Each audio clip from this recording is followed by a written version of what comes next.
Welcome back to Just Keep Parenting, everybody. It's a good Friday here. Hopefully it's a good Friday where you are too. Even if it's not a Friday, hopefully it's a good day. You're making it a good day. We are glad to have you here. Thank you for watching. Thank you for joining. Thank you for just trying to make a difference with children, right, in their lives. We are almost finished with this book, Easy to Love, Difficult to Discipline. The 7 basic skills for turning conflict into cooperation. And been thinking a lot this week about responsibility and how we are responsible for our own choices, right? And even as adults, we like to play the blame game and blame it on somebody else, when in reality, we've got to have responsibility for our choices. And so as we've been talking about problem solving as a consequence, which is what we did last week, and the week before we talked about the types of consequences and how to stop the blame game. And we've talked about 2 acronyms recently. The GAMES acronym to help stop the blame game, and then we've talked about peace as we've discussed, helping children problem solve as a consequence rather than punishing or rewarding them as a consequence. So today we're going to finish out this chapter, and we're going to talk about learning through fear or love, because that's typically how most of us learn, right? Is as going back to the old stove idea. We touch the stove, we learn that that's going to burn us, right? And so we probably don't do that again. However, we have talked on this channel about overeating a little bit, and how that's a journey that I'm on right now. And last night I went to dinner with some friends, and I ate way too many chips and salsa, and I was uncomfortable last night, right? I haven't done that for a while on this journey of mine, but I was so uncomfortable last night, all night, and I just thought, why did I do that again, right? And so I try to have empathy with myself. We've talked about that on this channel, is having that empathy to saying, you know what? You did eat too many chips and salsa last night. So get on the board again today, and we're going to do better today, right? And so I felt like instead of learning through fear last night, I was empathetic with myself, and I learned through love. I didn't say to myself punitive things, right? I just said, you know what? You had fun with your friends. It was great chips and salsa, and you're moving on. So as you think about things in your life, and not just with children, right? But even to ourselves, right? How do we learn, through love or fear? Which one do we learn best through? Right? So because each moment in our life is an opportunity to choose between an approach of love or an approach of fear and punishment, right? And we have a choice. Every day we have a choice for that.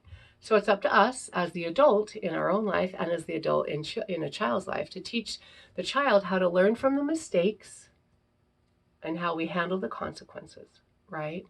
So we want everybody to learn from their mistakes. That's what this life is about, is learning, making mistakes, and getting better at things, right? So how do we handle those consequences? That's what we want to teach these children to do, which is what I think that our country is in a world of hurt right now, because we want to do the blame game, right? We want to blame it on somebody else. We don't know how to accept that responsibility. And so if we choose traditional punishments, right, and rewards, then we're choosing to teach through fear, right? If we focus on the power of intention, right, that power of intention helps us to expect the best out of people, right? Then we use this conflict as a teaching opportunity rather than a fearful opportunity, right? Or rewarding or punishing. So the consequences help children realize they are the key authors of their life scripts, right?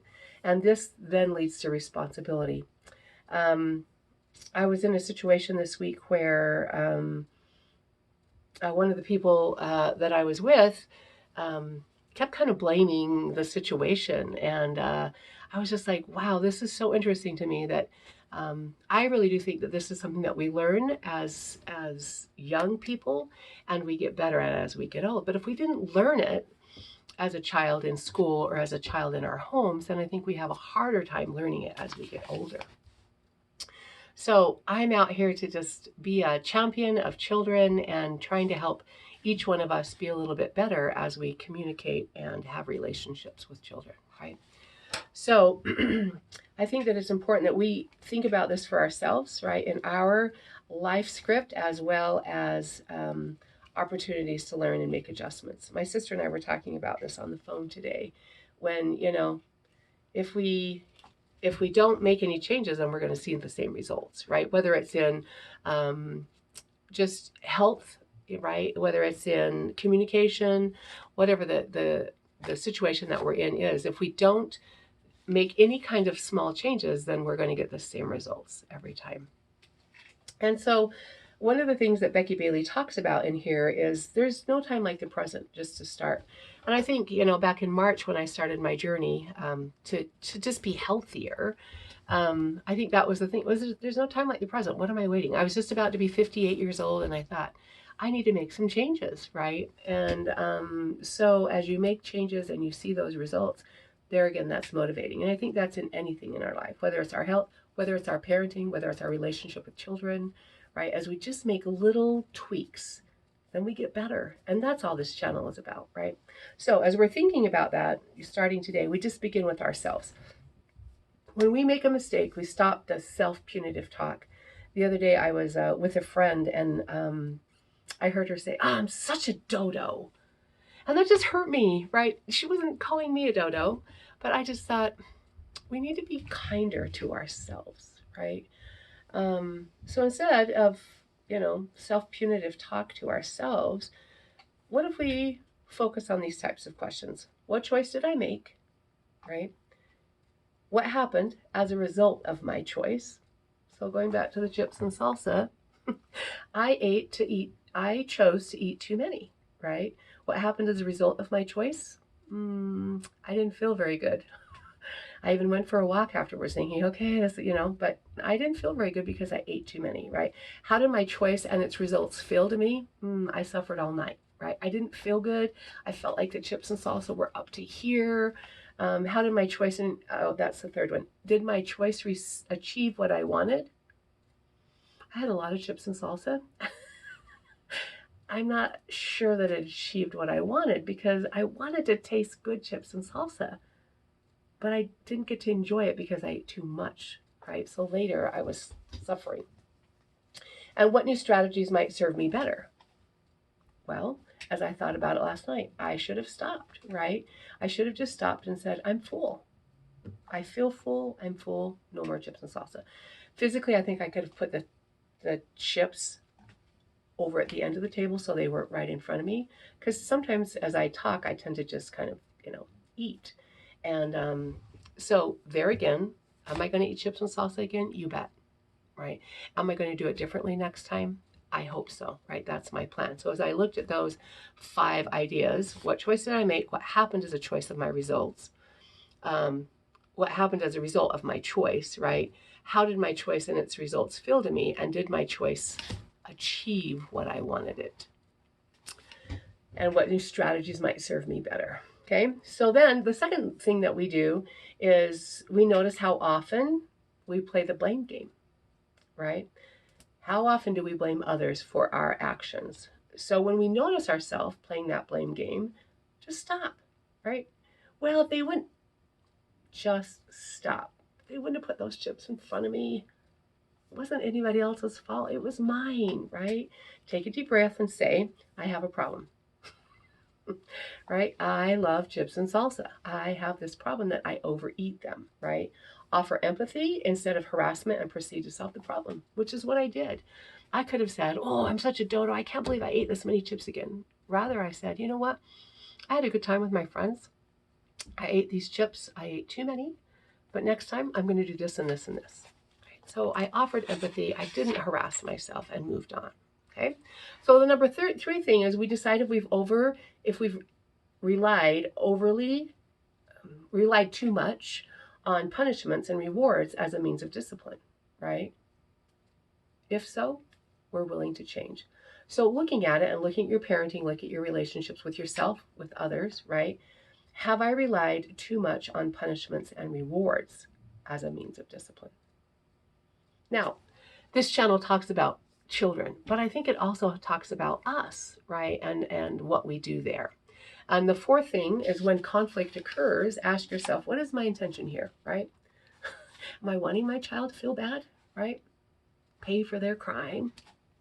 Or do I want to teach my child to reflect on their choices, to change them, and then develop better self-control? That's what we want out of life. That's what we want for ourselves. That's what we want for our children, those that we work with, right?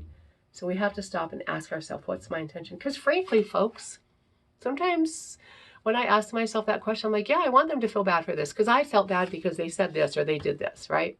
But really, most of us don't wish bad things on people, right? So stop and ask ourselves, what is that intention? Do I want my child to pay for their crime, for their punishment, for what they did? Or do I want to teach them? Right? And then the fifth one is next time you deliver a consequence to your child, use empathy and self-control, right? Instead of threats and lectures and moralizing, right? Going back to what my friend said a few videos ago, you should have done this, you should have done this. And she said, I really do try not to should on my kids. And I have become more aware of that in my communication with others. Am I shoulding on people rather than just having empathy, right? And then having that teaching moment. So as we think about delivering that consequence, we need to think about the games approach, right? Which is going back to 2 videos ago when we were talking about the blame game. And the games acronym is to give guidance through limits, allow the child to experience the consequence, right? Model self-control. And then the E is offer empathy. And then S is help them reflect on new strategies, right? Which are those things that I tried to do last night to myself as I overate the chips and salsa.